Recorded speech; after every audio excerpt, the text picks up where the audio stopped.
July the 13th, hedgerows. Hedgerows have been excellent places to see new flowers since May.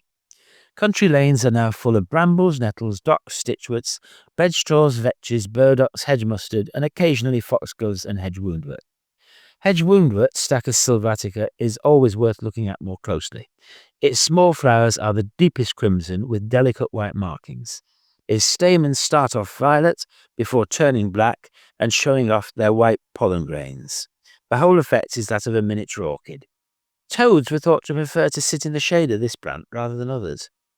Cow parsley, which dominated country lanes in the spring, has now all run to seed, and other umbellifers such as hogweeds, ground elder, hemlock, and to a lesser extent rough chervil, have taken its place.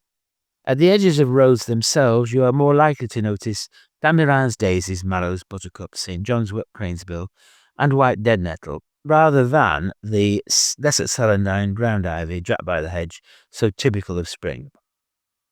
Both red and white bladder campion are all now in flower.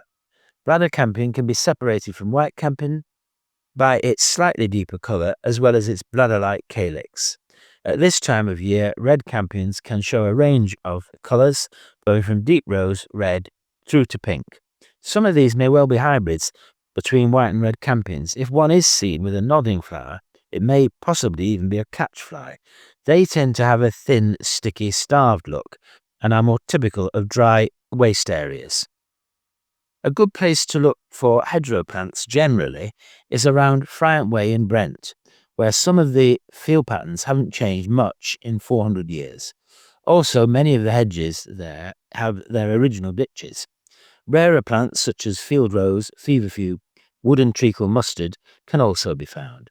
With the hedges having such an age, they're also good for shrubs and trees. For example, crabapple, wild plum, cherry spindle, wild privet, and English elm suckers. At this time of year, the hedges are also full of apples. Walls. Old neglected pre-Victorian walls usually have their own complement of new flowers and ferns. The most spectacular among them are houseleeks, Sempervivum tectorum, all of which have been originally planted. Biting stonecrop or wallpepper, Sedum acra, is almost as attractive with its carpets of sunshine yellow flowers. The sharp taste of its leaves gave rise to its English name. Early herbalists quarrelled over its uses. Pliny was probably the first, recommending it for a good night's sleep. This was as long as it was placed under the pillow, wrapped in a black cloak and unknown to the insomniac.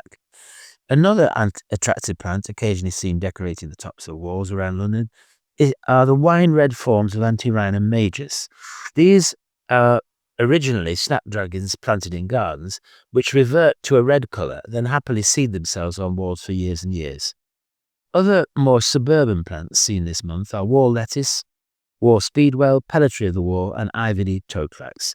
Worth keeping a special eye out for is the diminutive rue-leaf Saxifraga tridactylites, which can have totally raspberry red leaves with tiny clusters of bright white flowers.